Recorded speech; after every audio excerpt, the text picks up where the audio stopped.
আসসালামু আলাইকুম। আশা করি আপনারা সবাই অনেক ভালো আছেন।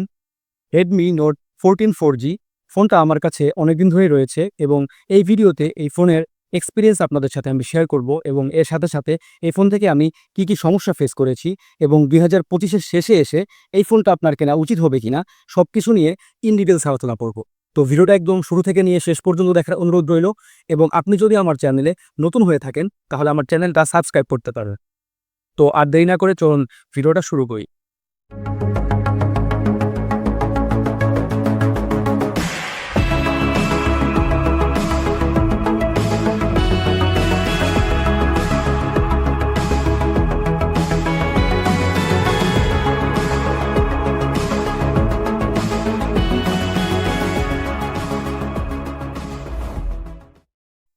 এই ফোনটা আপনি অফিসিয়াল আনঅফিসিয়াল দুইভাবেই কিনতে পারবেন। অফিসিয়ালি এই ফোনটার 128 জিবি এর প্রাইস হচ্ছে ২১,০০০ টাকা এবং ২56 জিবি এর প্রাইস হচ্ছে ২৪,০০০ টাকা। আর আনঅফিসিয়ালি নিলে ২56 জিবিটা আপনি ২০,০০০ টাকার আশেপাশেই কিনতে পারবেন।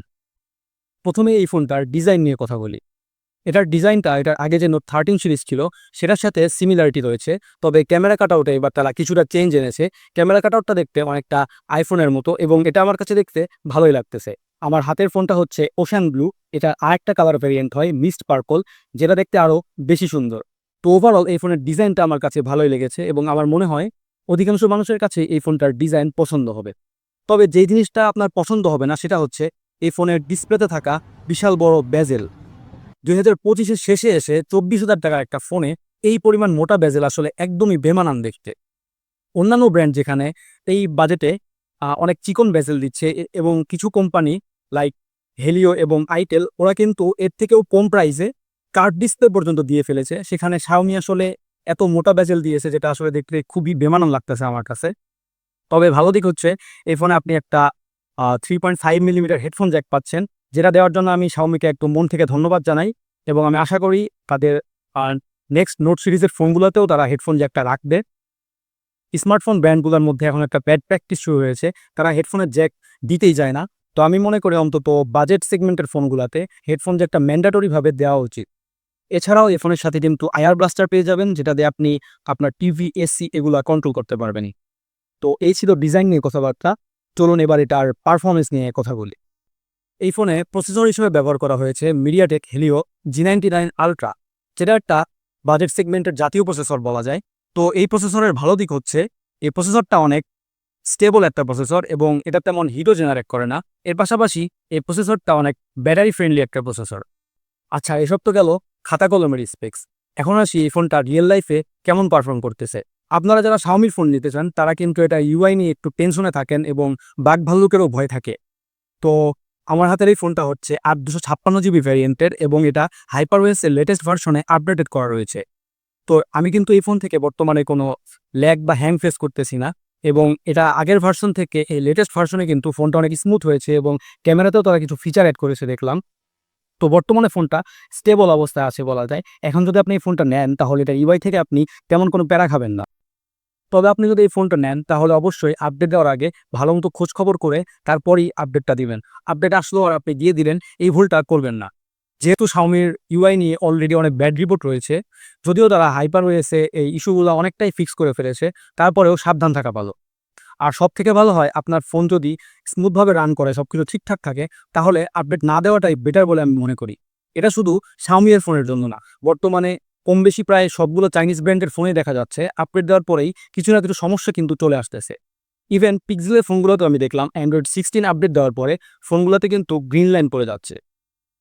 তো আপডেট যদি আপনার দিতেই হয় অবশ্যই ভালোমতো খোঁজখবর করে তারপরে আপডেটটা দিবেন এবং সবচেয়ে ভালো হয় আপডেটটা স্কিপ করা। তবে এই ফোনে র্যাম ম্যানেজমেন্ট আমি ভালোই পেয়েছি। একসাথে কয়েকটা অ্যাপ আমি ইউজ করতে পারতেছিলাম, কোনো সমস্যা হচ্ছিল না।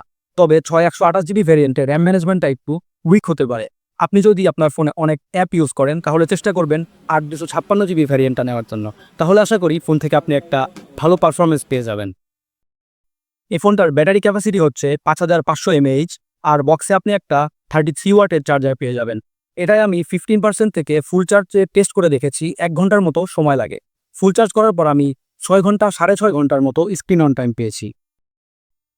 আমি এই ফোনটার ব্যাটারি ব্যাকআপ আরেকটু বেশি এক্সপেক্ট করেছিলাম। যেহেতু এটা G99 এর মতো ব্যাটারি এফিশিয়েন্ট একটা প্রসেসর রয়েছে, তো এটার ব্যাটারি ব্যাকআপ কিন্তু আরও বেটার পাওয়ার কথা। আমি এটার কয়েকজন ইউজারের সাথে কথা বলেছি, তারা আমাকে জানিয়েছে যে HyperOS 1 এ নাকি এটার ব্যাটারি ব্যাকআপ আরেকটু বেটার ছিল এবং 2 তে আপডেট দেওয়ার পরে এটার ব্যাটারি ব্যাকআপ কিছুটা কমে গিয়েছে। তো আমার কাছে যতদূর মনে হচ্ছে এটা একটা সফটওয়্যার ইস্যু এবং আমি আশা করি Xiaomi তাদের নেক্সট আপডেটে এই ইস্যুটা ফিক্স করে দিবে। এই ফোনের ডিসপ্লেতে একটা 120 হার্জের অ্যামোলেড প্যানেল ব্যবহার করা হয়েছে এবং ফোনটার ব্রাইটনেস মোটামুটি আমি ভালোই পেয়েছি। আউটডোরে ব্যবহার করার সময় আমার তেমন একটা সমস্যা হয়নি। ফোনটাতে ডুয়েল স্পিকার রয়েছে, যেটার সাউন্ড কোয়ালিটি মোটামুটি লাউড এবং ক্লিয়ার পেয়েছি আমি। তো ডিসপ্লে এবং সাউন্ড কোয়ালিটির দিক থেকে ফোনটা ঠিকঠাক আছে বলা যায়। এই ফোনে আমি free fire, asphalt 9, football, PUBG এই গেমসগুলো খেলেছি। ফ্রি ফায়ারে আলট্রা সেটিংস দিয়ে লং টাইম গেম প্লে করে দেখেছি। আমি কোনো ল্যাগ বা ফ্রেম ড্রপ পাইনি। ফুটবলে 30 FPS এ স্মুথভাবে খেলা যায়, 60 FPS ও খেলা যায়, তবে কিছু কিছু জায়গায় আমি হঠাৎ করে ফ্রেম ড্রপ করতে দেখেছি। পাবজিতে স্মুথ প্লাস আলট্রা সেটিংসে খেলা যায় সর্বোচ্চ। এই সেটিংসে আমি অ্যারাউন্ড 40 এর আশেপাশে FPS পেয়েছি। তবে লং টাইম পাবজি খেললে তখন কিন্তু এই ফোনটা ফ্রেম ড্রপ করে। আপনি যদি পাবজি খেলার জন্য এই ফোনটা নিতে চান তাহলে আমি এটা রেকমেন্ড করব না, কারণ এটাতে আপনি তেমন ভালো গ্রাফিক্সও খেলতে পারবেন না, আর লং টাইম গেম প্লে করলে কিন্তু ফ্রেম ড্রপ পাবেন। তবে ফ্রি ফায়ার খেলার জন্য এই ফোনটা একদম ঠিকঠাকই আছে বলা যায়। এই ফোনের ক্যামেরাতে একটা 808 মেগাপিক্সেলের মেইন সেন্সর রয়েছে, যেটা স্যামসাং এর HM6 সেন্সর। কোনো আল্ট্রাওয়াইড সেন্সর কিন্তু এই ফোনটাতে আপনি পাচ্ছেন না। চলুন এই ফোন থেকে তোলা কিছু পিকচার স্যাম্পল দেখে আসি।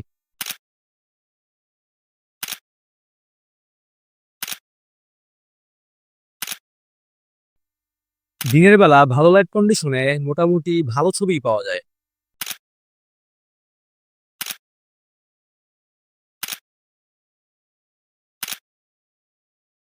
তবে সমস্যা বাধে লো লাইটে। নাইট মোড অন করে ছবি তুললেও তেমন ভালো ছবি পাচ্ছিলাম না, আর ছবিতে ডিটেলসের পরিমাণ অনেক কমে যায়।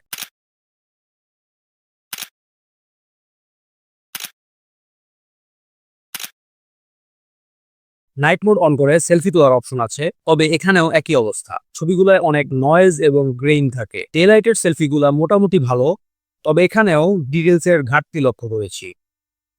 পোর্ট্রেট মোডে সেলফি তুললে সাবজেক্ট সেপারেশন ঠিকভাবে করতে পারতেছিল না।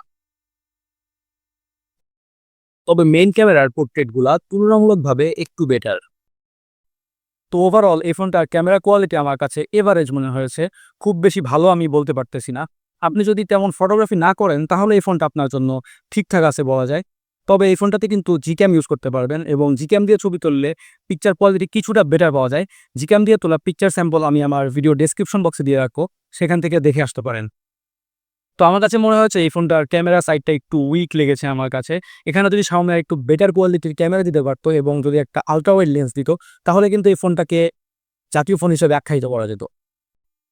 তো ফাইনালি যদি বলি এই ফোনটা কাদের নেওয়া উচিত হবে, আপনি যদি তেমন ফটোগ্রাফি না করেন এবং লং টাইম ইউজের জন্য একটা ফোন নিতে চান তাহলে এই ফোনটা আপনি নিতে পারেন। এছাড়াও আপনার বাসার ওল্ডার পারসন যারা আছেন, যেমন আপনার বাবা মা, ওনাদের জন্যও কিন্তু এই ফোনটা আপনি চয়েস করতে পারেন। সেক্ষেত্রে এই ফোনটা একটা পারফেক্ট ফোন হবে বলে আমি মনে করি। তবে আমার কাছে এই ফোনটার প্রাইস একটু বেশি মনে হয়েছে। 6128 জিবি ভ্যারিয়েন্টটা লঞ্চ না করে তারা যদি 128 জিবি ভ্যারিয়েন্টটা 22,000 বা 22,500 আশেপাশে লঞ্চ করতে পারতো, তাহলে কিন্তু এটা আরও বেটার ডিল হতো বলে আমার মনে হয়। এরপরেও আরেকটা প্রশ্ন থেকে যায়, 2025-এর শেষে এসে এই ফোনটা নেওয়া উচিত হবে কিনা, কারণ বর্তমানে কিন্তু বাংলাদেশের বাজারে নোট 15 সিরিজটা আনঅফিসিয়ালি পাওয়া যাচ্ছে। তবে আমার যতদূর মনে হয় 15 সিরিজের ফোনগুলা 5G চিপসেটের সাথে আসার পসিবিলিটি অনেক বেশি।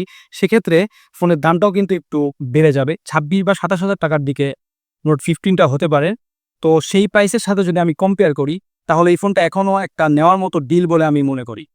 তো এই ছিল আমার ভিডিওটা ভালো লেগে থাকলে আমার ভিডিওটা একটা লাইক করতে পারেন এবং আমার চ্যানেলটা সাবস্ক্রাইব করার অনুরোধ রইল। তো দেখা হবে নেক্সট কোনো ভিডিওতে। ততদিন ভালো থাকবেন সবাই। আসসালামু আলাইকুম।